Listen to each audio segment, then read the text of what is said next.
Tonight, America's biggest fight isn't happening overseas, it's happening right here at home. The city of Chicago, teamed up with the state of Illinois, is taking President Trump and the White House to court. The issue, the recent deployment of National Guard troops and federal agents to control unrest, while Trump officials accuse protesters of domestic terrorism. But this is more than just a legal battle, it's a clash about democracy, law, and how America wants to be seen by the world. Let's break down the facts, the key players, and why this showdown matters to every American and to the whole world watching. What sparked the lawsuit? It all kicked off with unrest in cities like Chicago and Portland, people protesting every night. And sometimes things get violent. President Trump responded by sending in National Guard units and federal officers, saying there's organized terrorism and violence targeting ICE, the Immigration and Customs Enforcement Agency.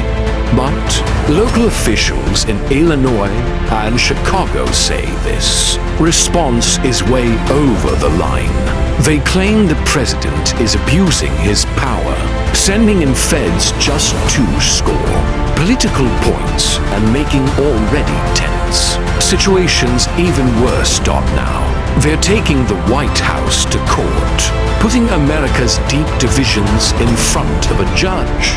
Trump's point of view. Where comes Stephen Miller, Trump's top policy guy. He argues federal law gives the president full authority, specifically Title 10 of the U.S. Code, to call in the National Guard when federal resources aren't enough to keep people safe. Miller claims ICE agents have faced over 100 nights of terrorist attacks, threats, violence, everything you can imagine meant to overturn the last election for him. What's happening isn't just crime, it's a threat to America's national security, and deploying the Guard is a must. But for local leaders, it's federal overreach, maybe even flirting with authoritarianism. What's really happening on the streets? Federal officials say these cities are under attack, that police and federal agents are getting ambushed while the streets burn. But local police and city leaders say the reality isn't so simple. Take Portland, for example. While the feds claim over 100 nights of terrorist assault, local police have made about 70 arrests since June, and there's no evidence that federal buildings or the city itself have been burned to the ground. The judge in the case called these claims untethered from reality. So, who's right? Who benefits from calling protesters terrorists? Is the response justified or overblown? Is it really domestic terrorism? Let's talk definitions. Terrorism, riots, insurrection. Stephen Miller calls these protests domestic terrorism, insurrection, and seditious conspiracy, saying these aren't just noisy crowds, but organized efforts to stop the government from enforcing immigration laws. But reporters challenged him. Not every protester is a terrorist, and vandalism isn't the same as insurrection. The real fight is over language. When does protest become crime? And when does political speech cross the line? Race and community impact. Illinois Governor J.B. Pritzker says Trump's crackdown unfairly targets Black and brown communities, profiling people of color and immigrants, and disrupting places that are already hurting.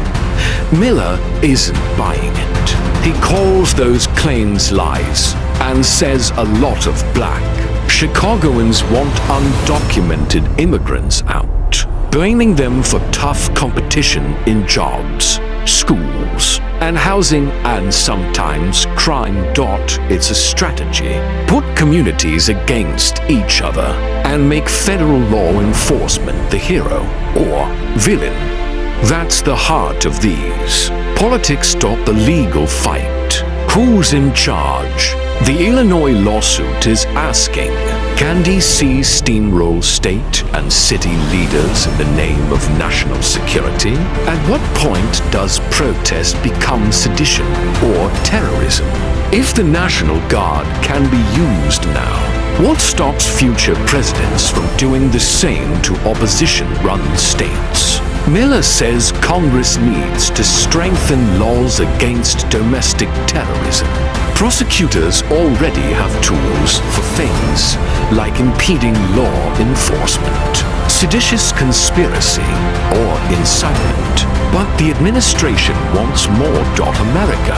Under the world's spotlight, America's homegrown fights never stay at home. Allies and rivals are watching as U.S. troops face off with protesters in major cities using the images for both warning and propaganda. Is the U.S. really the land of free speech and order, or is democracy itself in danger? As America debates this, the impact is felt around the globe. In immigration, foreign policy, and international trust in U.S. leadership. What comes next? Division or unity? The stakes couldn't be higher. For Trump, local governments, protesters, and ordinary people caught in the chaos. Lawsuits, nightly news, and street marches will keep coming. But beneath it all, what kind of country does America want to be? Should leaders listen to peaceful protest or respond with force? Should cities work with Washington or challenge it in court? The answers are playing out now in city halls, courts, and every ballot box in America. This isn't just a Chicago or Trump saga, it's America being tested.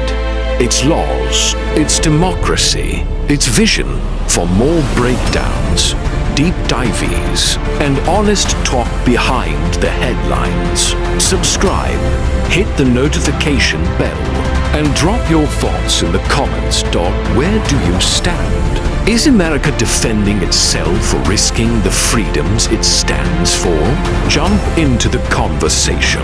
Stay tuned, stay active, and stay informed.